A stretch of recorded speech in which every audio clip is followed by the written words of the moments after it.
Daniel had really been bullied most of his school career. When he hit high school, it exploded. He didn't fit in with a lot of the crowds. He wasn't into sports.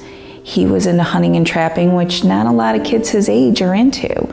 So he had a hard time finding kids who had common interests with him.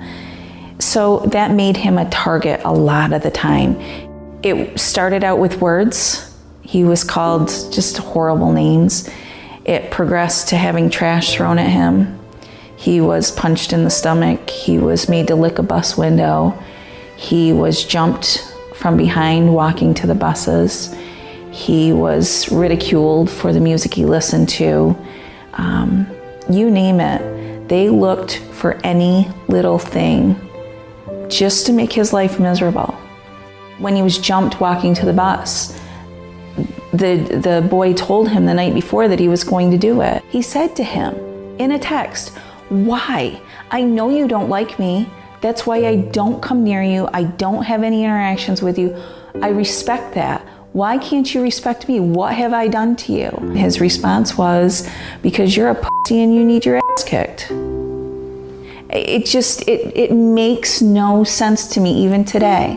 One of the kids that Daniel had a lot of issues with had texted him. I saw the text myself, and it said, "Why don't you take one of your precious guns and do the world a favor, go kill yourself?" He texted that same kid, and he said, "You won't have to worry about me anymore. I'm going to go home and kill myself." And the kid came back with, "Put up or shut up." That day, he told people in lunch, he had told people in his classroom, told a number of people on the bus that he was going to kill himself. Those were his words, "I'm going home and I'm going to kill myself." And the bus driver said, "I'll see you tomorrow, Dan." He told the bus driver, "You won't see me tomorrow." The one person he knew that would do something was the last person he texted and the last person he called, his hunting friend Matt. He knew Matt would try to call us, and he said to Matt, "Please don't call my mom. My mom will take me to the hospital." He was trying to keep Daniel on the phone, get his sister's attention. He was writing her notes and having her call their father, who's a friend of my husband's, and we missed the call. We missed the call. We came out of Michael's basketball game, and my husband Rob said, "I missed a call from Cal. I'll call him when I get home." Next thing happened, literally within a minute of saying that, so our other friend Wally calls. Now, guys don't talk to each other all the time. And Rob runs to the van, and he said, "Daniel's talking suicide." I called my next door neighbor, and I begged her to go over and check on him. And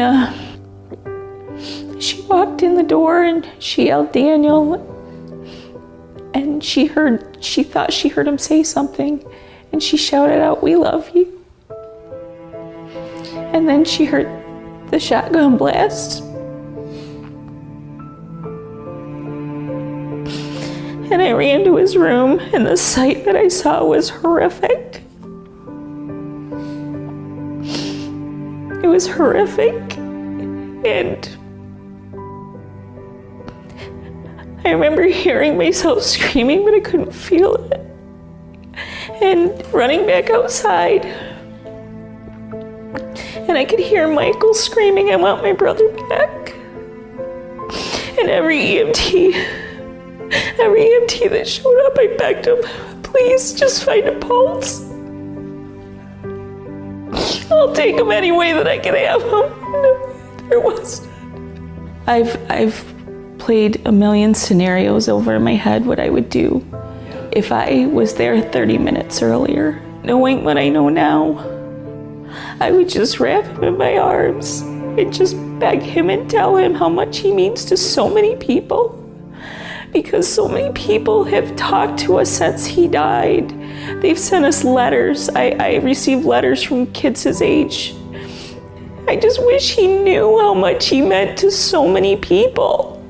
He did matter. He does matter. His book bag with his books Still right on the bench where he left it that day. We will never recover from this. Never. When somebody tells you that they are going to kill themselves or they're going to do harm, do something. Tell somebody, give them their 15 minutes. Validate them. Because everybody needs to be validated. When you know there's somebody being bullied, don't be a bystander. You are just as guilty as the bullies when you stand by and do nothing. You see it, you do something about it. You don't want to intervene, then you talk to an adult. And you talk to an adult until somebody does something.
This is our neighbor, Mrs. Lind. Well, they didn't pick you for your looks. That's sure and certain. She's terribly skinny and homely, Marilla. All elbows and knees. And did you ever see such freckles? And hair as red as carrots? Dear, dear me. I hate you. Anne? I hate you, I hate you, I hate you! Anne! How dare you call me skinny and ugly? How dare you call me freckled and redheaded? You are a rude, unfeeling woman. How would you like to have such things said about you? How would you like to be told that you're fat and clumsy and that you probably hadn't a spark of imagination in you? And I don't care if I hurt your feelings by saying so. I hope I hurt them. Because you have hurt my feelings worse than they have ever been hurt before. And I will never forgive you for this. Never, never!